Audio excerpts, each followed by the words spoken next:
आज की वीडियो बहुत ही खास होने वाली है क्योंकि इस वीडियो में हम जनवरी, फरवरी और मार्च के महीने में आपके business, career, job, love relation, married life, health और एजुकेशन में क्या तब्दीलियां आने जा रही हैं, इस बारे में डिटेल से जानेंगे। वीडियो के आखिर तक हमारे साथ बने रहिएगा। तो चलिए बिना वक्त जाया किए शुरू करते हैं। जब जनवरी का महीना शुरू होगा तो लिब्रा के चार्ट में प्लैनेट्स की पोजीशन कुछ इस तरह होगी। राहु आपके 7वें घर में होगा तो केतु आपके फर्स्ट हाउस में रहेगा। मार्स आपके 8वें घर में होगा। आपके चौथे घर में रहेंगे वीनस और सैटर्न। आपके तीसरे घर में रहेंगे सन और मरकरी। और जुपिटर आपके छठे घर में रहेगा। वीनस आपके बुर्ज का मालिक है जो कि सैटर्न के साथ आपके चौथे घर में मौजूद है। तो लिब्रा के लिए सबसे खास बात यह है कि 17 जनवरी को आपकी शनि की ढैया खत्म हो जाएगी। वीनस 22 जनवरी तक आपके चौथे घर में रहेगा। तो जनवरी के महीने में आपको आसानियां मिलना शुरू होंगी और कोई लग्जरी आइटम परचेज कर सकते हैं। इसके अलावा काम काज को लेकर जो अनसेटिस्फेक्शन चल रहा था वो भी दूर हो जाएगा। और वीनस 22 जनवरी से लेकर 15 फरवरी तक आपके 5वें घर में रहेगा। तो काम काज में जो रुकावटें आ रही थीं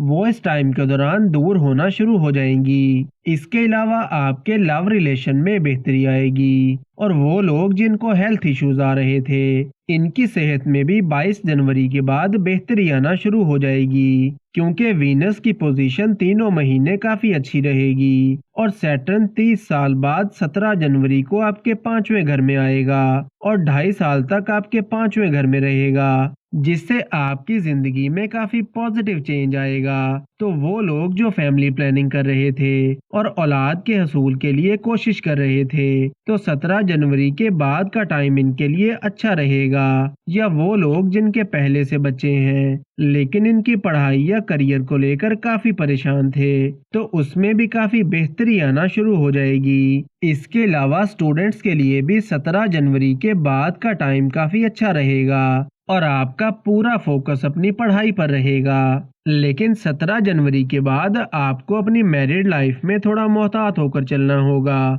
क्योंकि छोटी छोटी बातों को लेकर बिला वजह के आर्गुमेंट्स हो सकते हैं। इसके अलावा 17 जनवरी के बाद रुपए पैसे के लेन देन में काफी मोहतात रहें। खास तौर पर जनवरी और फरवरी के महीने में आपको ज्यादा मोहतात रहना होगा। मार्स की नजर जनवरी और फरवरी के महीने में आपके दूसरे घर पर पड़ेगी तो आपको अपने गुस्से पर थोड़ा काबू रखना होगा क्योंकि आपके गुस्से और जिद की वजह से आपके लव रिलेशन में प्रॉब्लम आ सकता है। वो लोग जिनका प्रॉपर्टी को लेकर कोई डिस्प्यूट चल रहा था या कोर्ट कचहरी के मसले चल रहे थे या आप अपने करियर को लेकर डिप्रेशन और एंजाइटी का शिकार थे तो 17 जनवरी के बाद शनि की ढैया खत्म होने से आप इन मसलों से निकल आएंगे। मरकरी जनवरी के महीने में आपके 3rd हाउस में रहेगा तो कोई भी बड़ा काम करना चाहते हैं या कोई अहम काम करना चाहते हैं तो इसके लिए जनवरी का महीना ज्यादा अच्छा दिखाई नहीं देता, लेकिन फरवरी का महीना इसके लिए काफी अच्छा रहेगा। ऑनलाइन काम करने वालों के लिए जनवरी का महीना काफी अच्छा रहेगा। कोई कारोबार या अपना काम करते हैं तो फरवरी और मार्च का महीना आपके लिए काफी अच्छा रहेगा। आपकी डेली इनकम इंक्रीज होगी। इसके अलावा शेयर मार्केट या स्टॉक मार्केट में पैसा लगाना चाहते हैं तो फरवरी और मार्च का टाइम अच्छा रहेगा। और जॉब करने वाले अफराद के लिए भी फरवरी और मार्च का महीना ज्यादा अच्छा रहेगा और 15 फरवरी के बाद आप अपने टारगेट्स को अचीव कर सकेंगे। वीडियो को लाइक और कमेंट सेक्शन में अपनी राय का इजहार जरूर करें और रोज ऐसी बहुत सी इन्फॉर्मेशन के लिए हमारे साथ बने रहिएगा।